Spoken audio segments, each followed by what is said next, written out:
शहराच्या विकासाच्या दृष्टीने असेल तर आम्ही एकत्र येऊन करतो आणि तुमच्या आश्वासक नेतृत्वामुळे आमच्या शहराला खूप मोठ्या प्रमाणावरती गुंतवणूक येते आहे।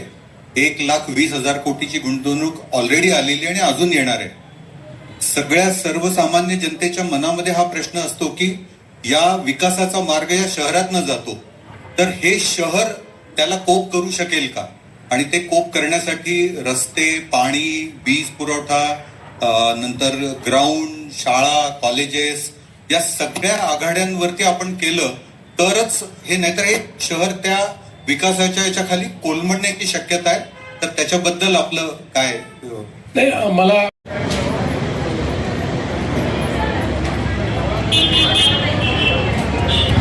आणि त्यावेळेस इथल्या पाण्याची समस्या बघता आपण एका झटक्यात 1,600 कोटी रुपयाची योजना, आणि यांनी मला असं सांगितलं की तुम्ही योजना तर मंजूर केली पण आपल्या नियमाप्रमाणे त्यातले 30% पैसे, 100% अनुदानावर ही योजना होईल आणि 1,600 कोटी रुपयाचा पूर्ण अनुदानाला GR काढला। दरम्यानच्या काळामध्ये आमचा GR बदलला आणि सांगितलं की पुन्हा हे 30% पैसे जे आहेत हे महानगरपालिकेने उभे करावे, आणि त्यामुळे त्याचं काम सुरू केलं। तोपर्यंत अडचण अशी झाली की कॉस्टही वाढली होती, एरियाही वाढला होता। त्यामुळे आता अभिनंदन करायचा, आभार मानायचे आहे की मोदीजींनी अमृत सारखी योजना आणल्यामुळे आपल्याला केंद्र सरकारकडनं 1,000 कोटी रुपये त्यात मिळाले। 100 कोटी झाल्याबरोबर त्याच्या 30%चा प्रश्न निर्माण झाला। तेही पैसे आम्ही उभे करून दिले, त्याला आम्ही कर्ज काढलं, त्याच्याकरता आम्ही गॅरंटी दिली।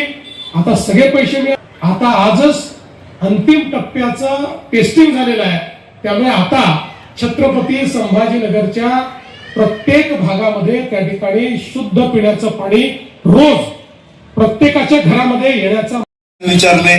घागर मोर्चे येतात याच्याविषयी सर बघा, पहिल्यांदा तर आपल्या सगळ्यांकरता एक गुड न्यूज आहे की आजच या योजनेच्या पंपचं यशस्वी टेस्टिंग आपण केले। आपण या टप्प्यात आहोत की पुढच्या 2 महिन्यामध्ये छत्रपती संभाजीनगरला पाणी मिळणार आहे। नव्हता त्या संदर्भात मागच्या काळात ज्यावेळी मी मुख्यमंत्री होतो, आमचे अतुल साहेब संभाजीनगर करता मंजूर केली। त्यानंतर काही दिवसांनी मंडळी पुन्हा माझ्याकडे आली आणि यांनी मला असं सांगितलं की तुम्ही योजना तर मंजूर, आणि 1,600 कोटी रुपयाचा पूर्ण अनुदानाला GR काढला। दरम्यानच्या काळामध्ये जेव्हा आता टॉप सुरू झालेला आहे, संभाजीनगरच्या बद्दल सगळं त्यांनी सांगितलेलं आहे की पाणी, रस्ते, अतिक्रमण, शौचालय सगळं देणार आहे, आणि त्यांचा सांगितलेला शब्द आम्ही पूर्ण करू। खूप मोठं विकासाचं विजन त्यांनी दिलेलं आहे आज, आणि आज जाहीरनामा प्रसिद्ध झाला आहे। नागरिकांना तर ठीक आहे, त्यांनी जे सांगितलंय ते पूर्ण करणार। एकंदरीतच पहिल्याच वेळेस 90 ठिकाणी डिजिटल प्रचार यंत्रणा राबवले जाते। ठाण्याला झाले आहे, ठाण्याला सक्सेस झाला म्हणून संभाजीनगरला केलं आहे। जे त्यांचं विकासाचं विजन आहे तेच तुमचं पण आहे का प्रभाग? हो, माझा बी। काय आव्हान कराल या निमित्तानं? आव्हान म्हणजे काय, स्मार्ट सिटी असा माझा प्रभाग राहील। ठीक आहे का? काय विचारायचं? काय सांगाल, मुख्यमंत्री देवेंद्र फडणवीस साहेबांनी आज असं तुम्हाला मार्गदर्शन केलं आणि ते प्रत्यक्षात अंमलात आणण्यासाठी तुम्ही काय कराल? निश्चित देवेंद्रजींनी जो या शहरासाठी शब्द दिलेला आहे तो भारतीय जनता पार्टीचे निवडून आलेले सर्व नगरसेवक निश्चित तो शब्द या ठिकाणी पूर्ण करतील आणि शहर हे एका नव्या दिशेने वाटचाल करायला सुरू करतील। आणखीन काय संकल्पना आहे संभाजीनगरसाठी? संकल्पना निश्चित आता देवेंद्रजींनी जी सांगितली पूर्णत्वाला नेण्याचं काम सर्व नगरसेवक करतील, हीच संकल्पना आहे। भारतीय जनता पार्टीचा महापौर होईल मग? निश्चित भारतीय जनता पार्टीचा महापौर हा या ठिकाणी यावेळेला बसेल आणि शहराचा चेहरा मोहरा बदलण्याचं काम मुख्यमंत्री साहेब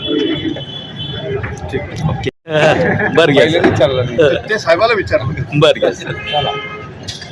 काय आव्हान कराल छत्रपती संभाजीनगरच्या सर्व नागरिकांना आम्ही या ठिकाणी भारतीय जनता पार्टीचे सर्व कार्यकर्ते, पदाधिकारी या ठिकाणी आव्हान करतो की आपण येणाऱ्या 15 तारखेला छत्रपती संभाजीनगरमध्ये कमळ फुलवावं, सगळ्या कमळाच्या नगरसेवकांना मोठ्या संख्येने आपण निवडून आणावं, त्याचबरोबर मामूला कडेवर घेणाऱ्यांना त्यांची जागा दाखवावी. धन्यवाद.